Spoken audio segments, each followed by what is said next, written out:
Gute und herzlich willkommen bei Retrohan. Wir haben wieder Post aus Japan und wenn ihr wissen wollt, was sich für Schätze in diesen Paketen befinden, dann bleibt dran, denn das zeige ich euch nach dem Intro.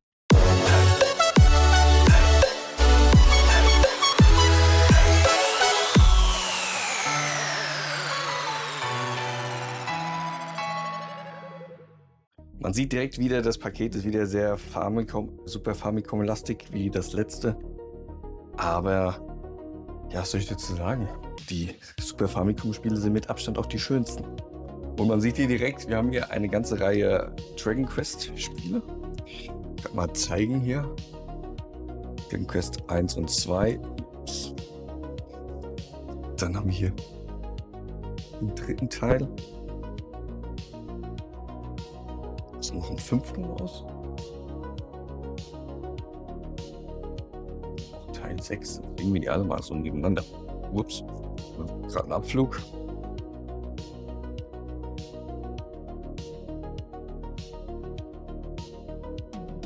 Optisch richtig geil. Was einem direkt auffällt, Teil 4 fehlt. Und Teil 4 wurde tatsächlich nie für den Super Famicom veröffentlicht. Also es gibt Teil 1 bis 3 sind ursprünglich Famicom-Spiele, die wurden als Remake dann nochmal auf die Super Famicom gebracht, aber auch nicht in chronologischer Reihenfolge. Das heißt, bevor hier die zwei Spiele kamen, kam schon, glaube ich, der 5. Teil.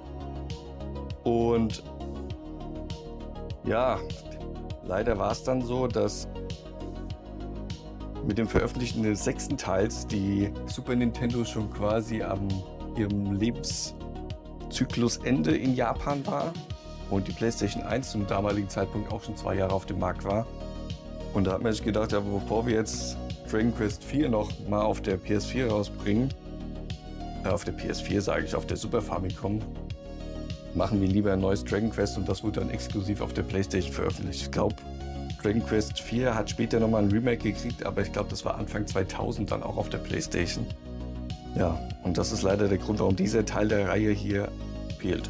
Aber nichtsdestotrotz kann man sagen, hier optisch super geil. Gerade für mich als Dragon Ball Fan, weil für die Leute, die es nicht wissen, das Artwork Design, das stammt ja von Akira Toriyama, dem Schöpfer von Dragon Ball, und ich finde, das sieht man auch super krass an den Charakterdesigns. Ich weiß gar nicht mehr, welches genau der war, der Kollege hier. Ich finde, wenn man dem jetzt hier eine Glatze macht, dann sieht er aus 1:1 aus wie Tenshin Han aus Dragon Ball Z. Ja, hier haben wir super schöne Spiele, kann man nichts sagen. Dragon Quest Reihe. Super geil. Optisch. So, was haben wir noch? Ich nehme die mal raus, damit wir ein bisschen Platz haben. Jetzt haben wir noch Final Fantasy 6. Auch super schön. Hat hier eine kleine Delle. Aber sonst optisch echt.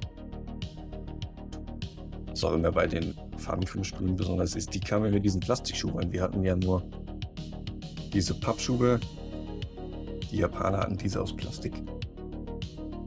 Auch in einem richtig schönen Zustand. Abgesehen von der einen Delle natürlich, aber das ist jetzt nicht so schlimm. Das haben wir hier dann noch. Das fand ich auch cool. Japanisches Wrestling-Spiel. Während wir mit Hulk Hogan, Undertaker und wie sie alle hießen, aufgewachsen sind, gab es hier in Japan wohl hier dieses japanische Spiel. Erinnert auch sehr stark an die Wrestling-Spiele, die wir bei uns hatten. Ich weiß gar nicht, ob das bei uns rauskam. Wahrscheinlich nicht, weil hat wahrscheinlich im Westen keiner gekannt, die Leute. Ja. Dann hier das. Da kann ich jetzt nichts zu sagen. Aber ich glaube, da gibt es auch mehrere Teile von. Ich glaube, bei meinem anderen Unboxing-Video hatte ich auch das da gehört, glaube ich, auch noch dazu. Genau.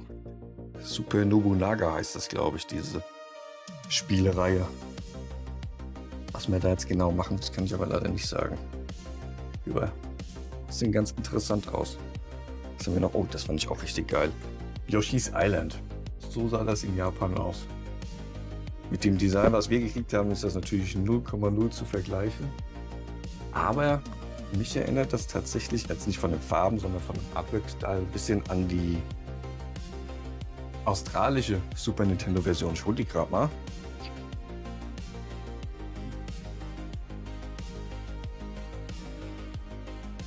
jetzt nicht das Spiel, ich meine die Konsole, und die sah richtig gedruckt, der ist so aus, ein bisschen von einem Artwork-Style, also von dem Zeichenstil, passt das ja auch zu diesem Spiel. Ja, was würdet ihr sagen?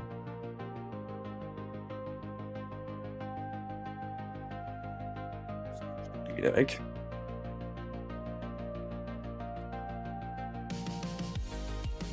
Das ist auch ein super, super schönes Spiel, finde ich. Kann man noch mal reingucken, ich weiß gar nicht, was das drin ist. Sieht auch ein bisschen wie altes Zeitungspapier. Super schön. Ja, von den Farben her.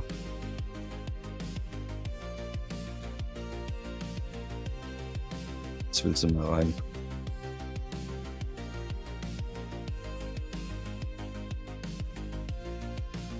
Richtig, richtig schönes Spiel. Das war auch das erste Spiel, was ich damals auf der Super Nintendo gespielt habe.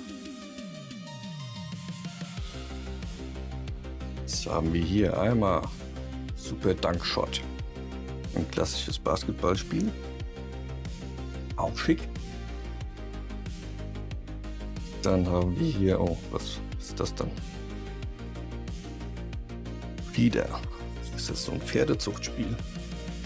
Da sieht man ein bisschen Pferderennen. Hier sieht man die Pferde. Ich glaube, die kann man züchten und dann die für Pferderennen nutzen. Vermute ich mal. Das ist jetzt alles nur Spekulation. Das sieht aus wie eine japanische Fernsehshow. Vielleicht irgend so eine Gaming-Show. Ist ja da drüben auch eine ganz beliebte Sache. Hier haben wir, das sieht aus wie ein Anime. Aber ich kann mich auch täuschen. Aber die Charaktere, die haben so ein Anime-Vibe. Vielleicht kennt es einer von euch und kann mehr dazu sagen. So, das sieht auch sehr interessant aus. Lord Monarch. Ja, spielt man auch mit der Maus. Ich glaube, bei uns war somit das einzige Spiel, was mit der Maus rauskam, das Mario Paint. Aber man sieht, es gibt auch andere Spiele, wo das genutzt wird, auch wenn es nicht bei uns vorkam.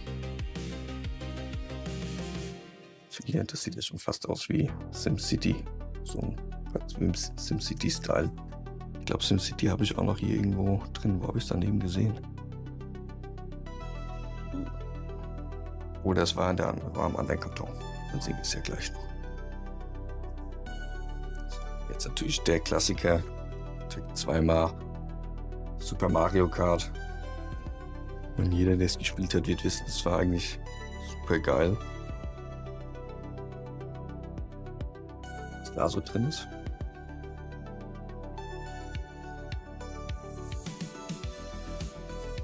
Und tut auch richtig, richtig schön bei uns. War es ja von den Farben her nicht so farbenfroh. Ist ja immer alles eher so mit diesen schwarzen Rändern. Das Mario Kart, das habe ich auch hier, glaube ich. Ich hole das gerade mal.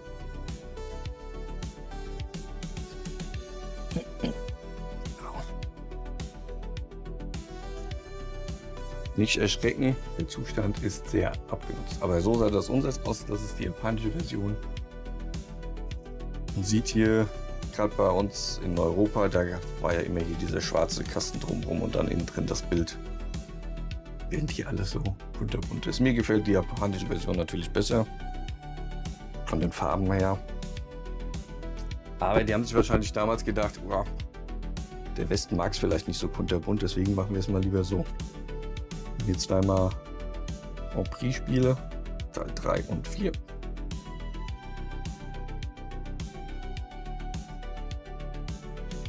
Das ist auch, vielleicht kennst du ein oder andere, das ist auch von einem Anime, Rise of the North Star.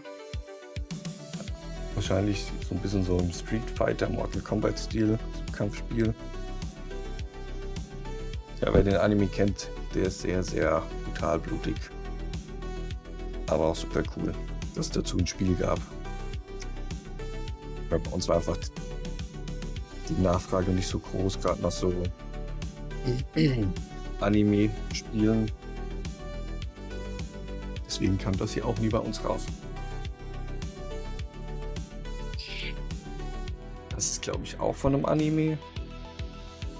ich jetzt aber nicht den Namen kenne. Weiß nicht, was das ist. Was spielen die da? Handball? Nee, das ist jetzt nicht. Sieht aus wie Völkerball oder sowas. Auch sehr interessant.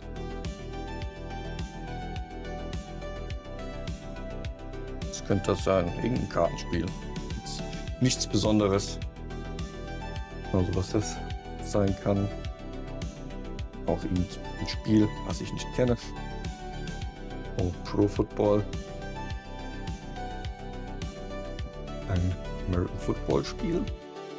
So. Hierzu kann ich gar nichts sagen. Noch nie gesehen. Sieht aber auch trotzdem interessant aus. Könnte auch von der Zeichentrickserie sein. Das ist so ein Spiel, das konnte man anscheinend nur mit dem Super Scope spielen. Ist ja auch eher so ein Raritätenteil, was hier bei uns wenig zum Einsatz kam. Das glaube ich. Ist das Mahjong? Das war das einzige japanische Spiel, was ich kenne, aber das ist auch schön. Fire Emblem, das ist das erste Spiel der Serie, was auf der Super Famicom rauskam. Ich glaube, bei uns kam es überhaupt nicht raus.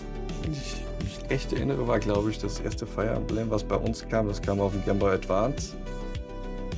Auch Anfang 2000er. Eigentlich auch super, super schade. So im Nachhinein jetzt hier bestimmt auch einige Abnehmer dafür gegeben, aber zum damaligen Zeitpunkt waren das halt alles sehr unbekannte Sachen hier drüben. Da gab es ja noch kein Internet für die jüngeren Zuschauer. Das hier ist, glaube ich, auch noch ein Teil dieser Super Nobunaga-Reihe, die wir eben hatten. Das waren, glaube ich, auch 7 Spiele oder so ungefähr, wenn ich mich da richtig erinnere. Was das ist, weiß ich auch nicht. Sieht auch wie so ein Rollenspiel aus. Gab es mit Sicherheit bei uns auch nicht, so wie das aussieht. Würde ich mal vermuten. Das sieht auch cool aus. Ich hätte jetzt erst gesagt, ein Boxspieler, aber der gute Kollege da, der 2 Schwerter. Ja. Wieder im Stil von Street Fighter. Sieht auch sehr interessant aus. Es gab es bei uns bestimmt auch eine Golden Fighter. Aber das muss auch ein Anime gewesen sein. Weil ich ihn auch nicht kenne. Sieht aus wie bei Dragon Ball beim großen Turnier, die Arena. Auch super interessant. Was haben wir noch? Das wird dann. Das ist der erste Teil. Und dann der zweite, der erste.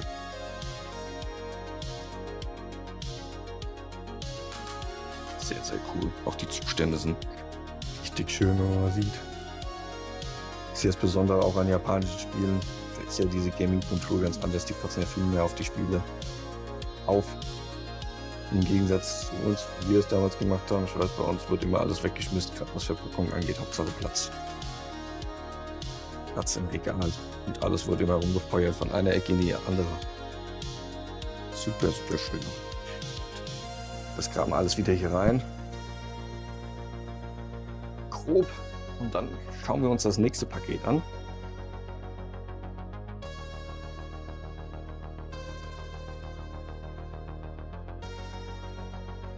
Ich werde versuchen, die Spiele dann möglichst schnell auch wieder abzufotografieren, in den Shop zu stellen. Falls jetzt schon einer irgendwas findet, was ihn interessieren könnte, kann er mir auch gerne eine Nachricht schreiben bei Instagram, Facebook, WhatsApp, wo auch immer ihr mich findet. Und dann können wir schon vorab was aushandeln. Müsst ihr nicht so lange warten, bis es online ist.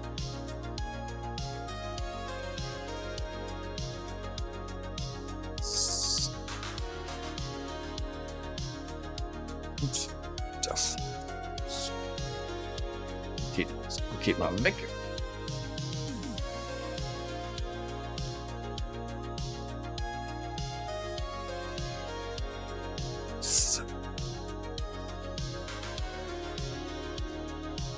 So. Gut, fangen wir an. N64er Spieltag. Das da. Ich habe mich kurz vorher mal eingelesen, weil ich sowas auch noch nie gesehen habe. Ich habe 2 Module. Einmal hier ist Super Gundam. Ist ja auch ein Anime, den es auch schon ewig gibt, ich glaube schon über 30 Jahre. Ich habe gestern, glaube ich, bei Facebook wieder einen Post dazu gesehen, dass da jetzt eine neue Staffel zu geben soll wieder. Und diese Module, die sehen so aus. Auch super interessant. Ihr könnt meinen, das ist ein Super Game Boy, aber ist es nicht. Das ist hier bei diesem Gundam und bei diesem RPG Maker. Das hat dasselbe Modul. Da gibt es auch eine super interessante Geschichte. Und zwar ist es, wie gesagt, ist kein Super Game, aber man steckt kein Gameboy-Spiel oben rein. Und zwar steckt man da so ein Modul rein oder ein Speichermodul und konnte damals über ein Satellitensignal Updates für das Spiel runterladen. Quasi wie heutzutage DLC. Damals war Internet noch nicht so groß. Und dann gab es einige wenige Spiele, die dann dieses Modul gekriegt haben, weil Nintendo einen Vertrag mit so einer Satellitenfirma hatte. Ich habe mich da eben noch mal kurz eingelesen. Und dann konnte man über dieses Satellitensignal sich Updates für die Spiele runterladen. Finde ich auch eigentlich super, super cool und interessant. Was es alles gab, von dem wir überhaupt nichts mitgekriegt haben, ja. Das ist genau mein Ding, Dragon Ball. Das ist quasi die Serie meiner Jugend. Dragon Ball Z. Gab es leider auch bei uns nicht. Es wurden ja nur, ich glaube, 3 Spiele veröffentlicht im Westen. Von insgesamt, ich glaube, 7 gibt es in Japan. Und die Spiele, die gab es auch nur in Frankreich.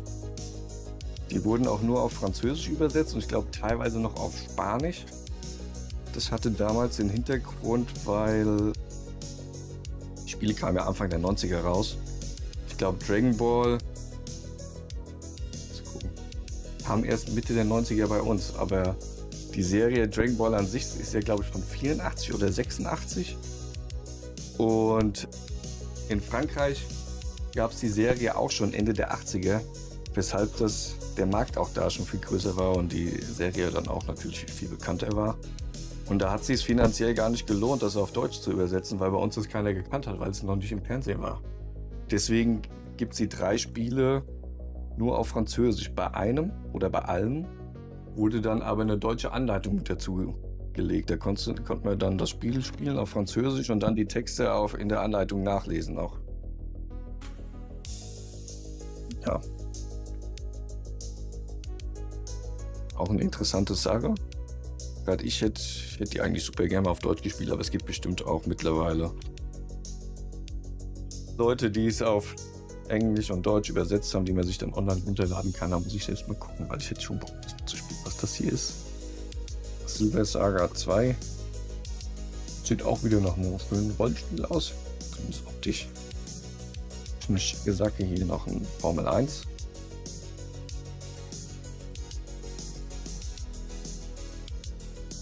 Und hier war noch ein Gundam-Spiel.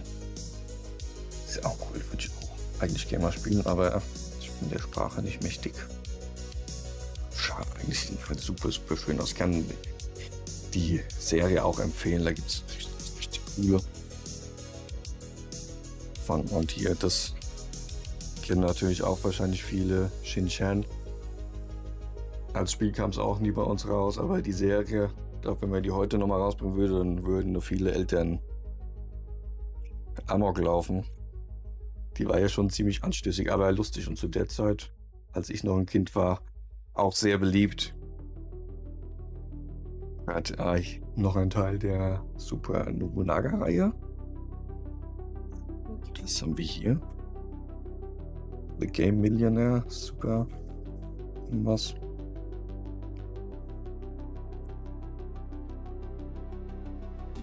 Was das sein könnte, das weiß ich nicht. Nummer 2. Super Tetris 2 Post Bombliss. Was da jetzt besonders dran ist, weiß ich nicht. Vielleicht, dass man auch so gegeneinander spielen kann. Hier sieht man so rote Punkte, das können dann so Bomben sein vielleicht. Weiß ich nicht, habe ich jetzt auch nichts zu gelesen. Guck mal, da sieht man auch so ein Stück mit so einer roten Kugel drin. Könnte auch eine Bombe sein, wie das funktioniert. Vielleicht kann einer da von euch mal was zu sagen. Ich weiß es tatsächlich nicht. Da noch ein Yoshi Super Mario Spiel, ich weiß nicht genau. Das hätte ich vorher noch mal googeln sollen. Das kenne ich auch nicht. Es wird auch wieder mit dem Super Scope gespielt. Jetzt will man da auf den Yoshi reiten. So. Und der Mario schießt vielleicht. Was?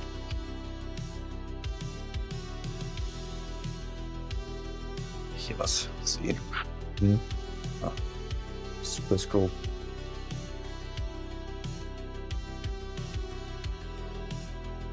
Richtig gut. Muss ich mich mal reinlesen. Falls ich das nächste Mal kaufe, dann kann ich im nächsten Video noch mal mehr dazu sagen. Oder ihr sagt noch mal was dazu in den Kommentaren. So, was haben wir noch? Oh, das ist wieder... Den hatten wir eben schon mal in einem anderen Paket. Ich aber nichts zu sagen konnte. Und das sieht auch cool aus. Ogre Battle. Auch schon wieder so ein Rollenspiel-Vibe. Sieht schön aus wieder. Also fürs Regal kann man die auf jeden Fall brauchen. Und wenn sie jemand dazu noch spielen kann, ist ja noch besser. Und das sieht auch cool aus. Ich weiß gar nicht, das Artwork erinnert mich ein bisschen an das letzte Einhorn, oder? Das sieht doch Optik her, wie es gezeichnet ist. Irgendwie was vom letzten Einhorn, würde ich sagen.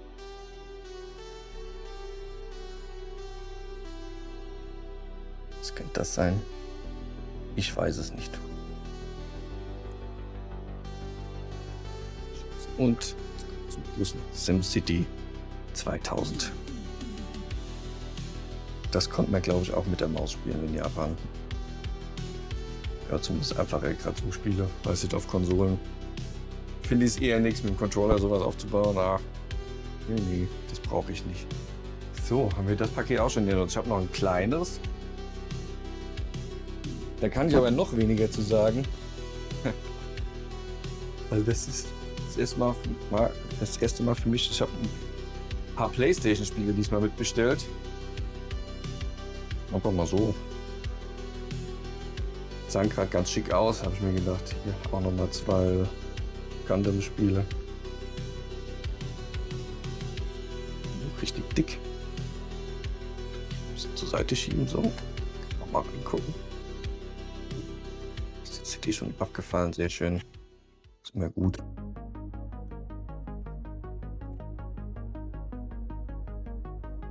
Das ist noch ein Booklet. Sowas gibt es heute auch noch mehr. Früher konnte man sich noch schön damit hinsetzen, da die ganze Zeit drin rumblättern. Guck mal, wie toll das aussieht.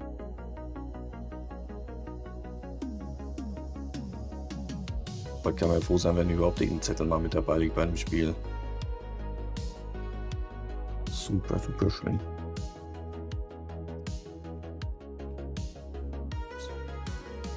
Die hält nicht mehr so gut. Beziehungsweise gar nicht mehr. Sarumo. So, aber. Jetzt. So.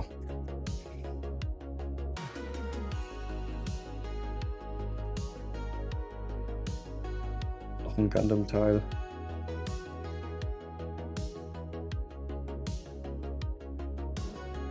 So, das sieht wieder aus wie ein Anime. Wie gesagt, hierzu kann ich jetzt nicht so viel sagen. Ich zeige es euch einfach mal. Das ist RPG Maker, da kommt man, glaube ich, sein eigenes Spiel so programmieren. Eben noch mal kurz grob mich über ein paar Sachen informiert, damit ich wenigstens ein bisschen was dazu sagen kann und nicht einfach nur alles dumpf in die Kamera halte.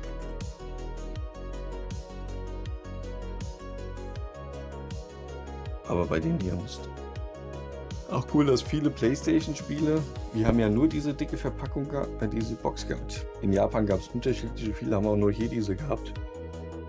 Die sind quasi baugleich mit denen, die wir zu unseren Musik-CDs damals hatten, so ganz dünne. Dann gab es dann wieder hier so dicke Voice Paradise. Was ist das?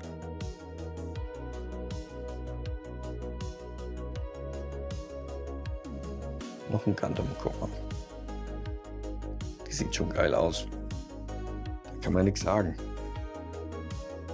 Naruto.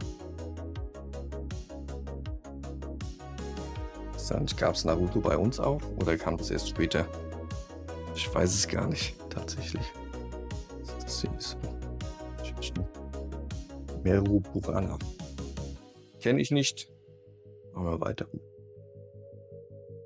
Das sieht wieder so ein bisschen aus wie das Super Nobunaga.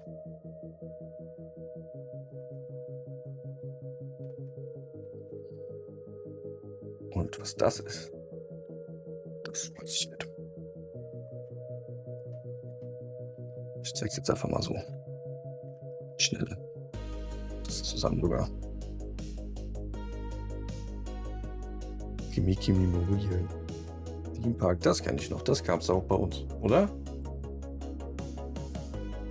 Das kenne ich doch. Das habe ich doch auch gespielt. Habe ich das nicht sogar hier? Ich weiß gar nicht.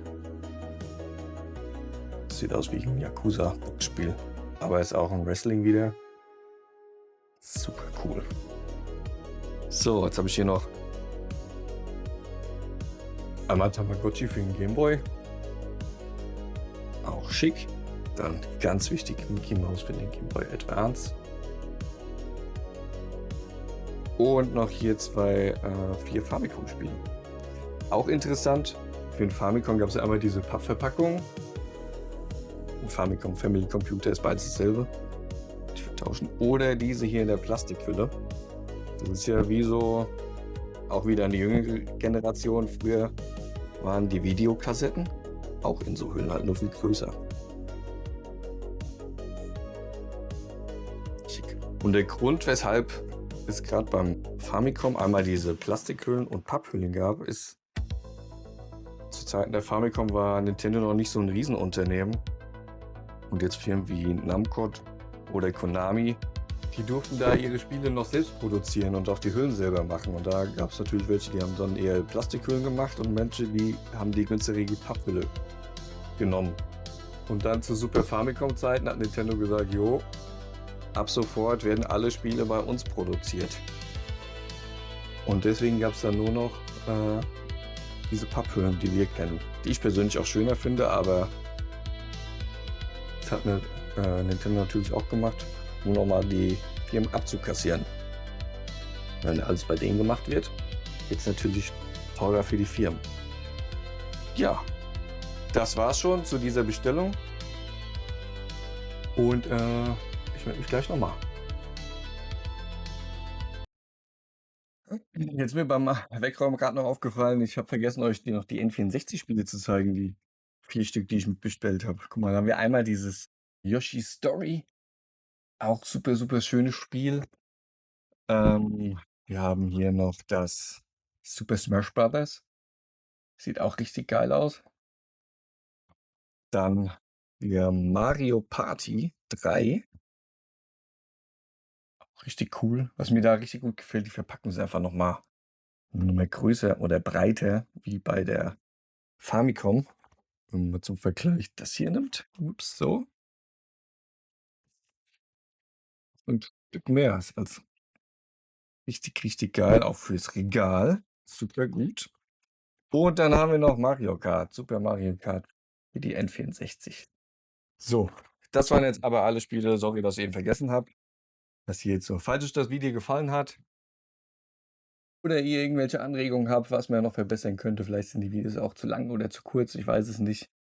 Ich weiß nicht so richtig, was ich hier mache. Ich mache einfach mal so drauf los. Ich mache mir da nie viel Gedanken. Aber falls ihr noch irgendwelche Verbesserungsvorschläge habt oder euch das auch gar nicht interessiert, vielleicht mache ich das hier einfach alles umsonst. Weiß ich nicht. Wäre cool, wenn ihr ein bisschen Feedback geben könnt. Ansonsten melde ich mich bei der nächsten Lieferung wieder. Ich denke mal, die kommt so in 1, 2 Wochen. Ich habe da wieder ein bisschen was bestellt. Diesmal auch nicht nur Super Famicom, diesmal ist auch mehr Gameboy-Spiele dabei. Ein paar richtig, richtig coole Sachen, auch Konsolen. Ja, seid gespannt. Ansonsten nicht vergessen, haben ist besser als brauchen. Ich mache die ganzen Fotos fertig und nächste Woche kommt alles in den Shop. Wir sehen uns dann beim nächsten Unboxing-Video.